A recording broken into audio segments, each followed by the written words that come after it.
नमस्कार साथियों, ज्योतिष की चर्चा में आप सभी के बीच उपस्थित हूँ। इसी के साथ आप सभी से आग्रह करता हूँ, चैनल को सब्सक्राइब करें, लाइक करें और शेयर करें। आज की चर्चा का विषय है कन्या लग्न में बुध नीच राशि में क्या फल देंगे। आप सभी के सामने ये कन्या लग्न का चार्ट है।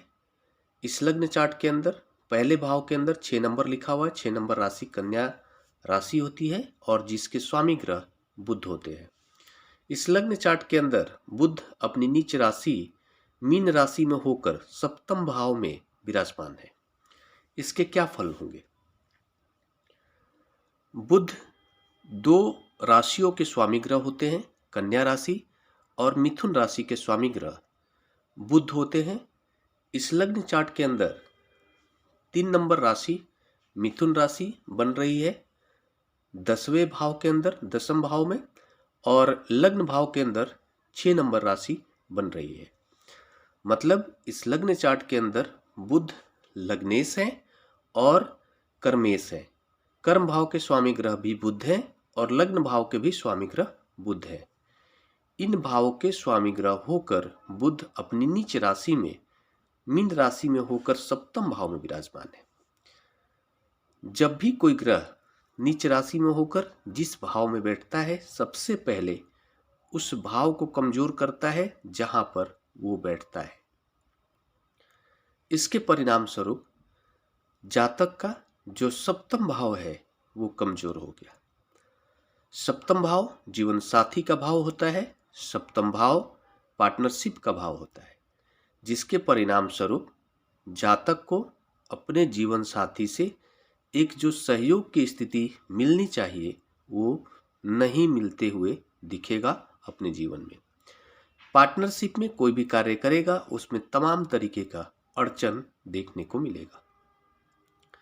दूसरा प्रभाव यह होगा कि बुध जिन क्षेत्रों के कारक ग्रह हैं, बुध बुद्धि के कारक ग्रह है, बुध वाणी के कारक ग्रह है, बुध कैलकुलेशन के कारक ग्रह है, बुध ज्ञान के कारक ग्रह है।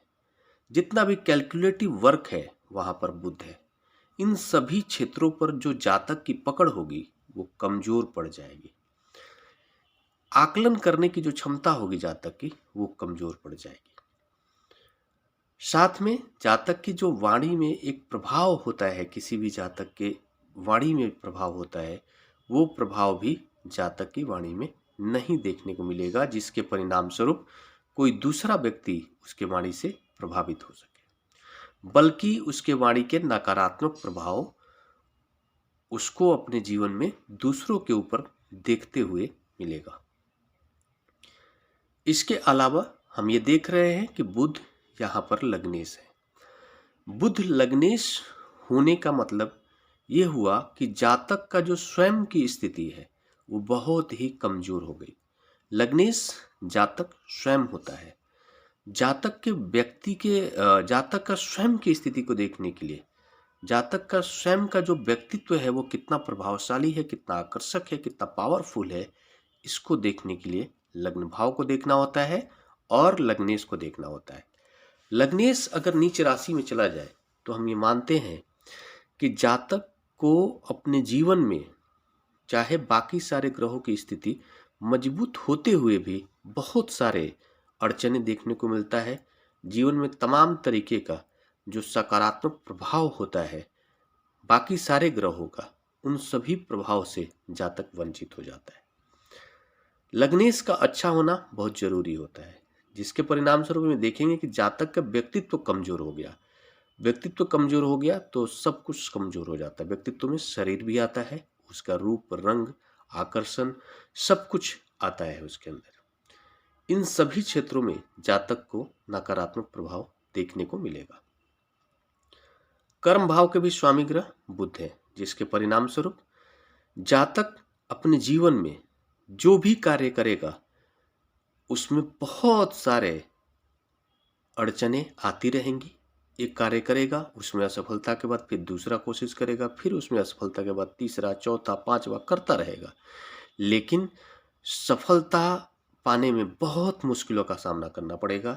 असफलता उसे बार बार परेशान करती रहेगी। ऐसी स्थिति बुध का नीच राशि में होकर बैठने के परिणाम देखने को मिलेगा।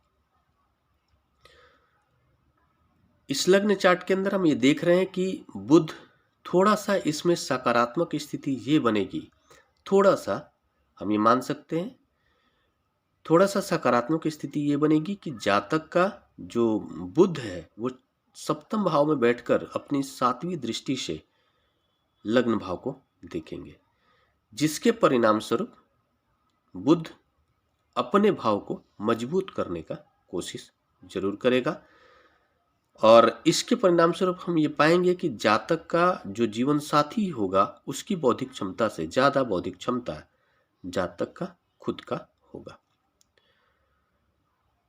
इसके और भी बहुत सारे नकारात्मक प्रभाव होते हैं। बुध जब नीच राशि में होकर बैठता है तो बुध से संबंधित जो रोग हैं उस तरह के रोगों से परेशान होने की स्थिति भी जातक को अपने जीवन में देखने को मिलता है। इसलिए बुध का उपाय करने के लिए जातक को गणेश जी की पूजा करनी चाहिए, गणेश जी का आराधना करना चाहिए और बुध को मजबूत करने की कोशिश करनी चाहिए। ये सारे जो प्रभाव बताए गए हैं पर्टिकुलर बुध की स्थिति को देखते हुए बताया गया है। बाकी सारे 8 ग्रहों की क्या स्थिति है उस पर प्रभाव कम और ज्यादा हो सकते हैं, लेकिन मूल रूप से आप यह मान सकते हो कि जब भी किसी जातक का लग्नेश कमजोर हो गया तो जातक को बहुत सारी समस्याएं अपने जीवन में देखने को मिलता है। इसलिए लग्नेश को जरूर मजबूत करने की कोशिश करनी चाहिए। इसी के साथ नमस्कार। अगले विषय पर चर्चा के लिए आप सभी के बीच मिलूंगा। तब तक के लिए मेरा नमस्कार।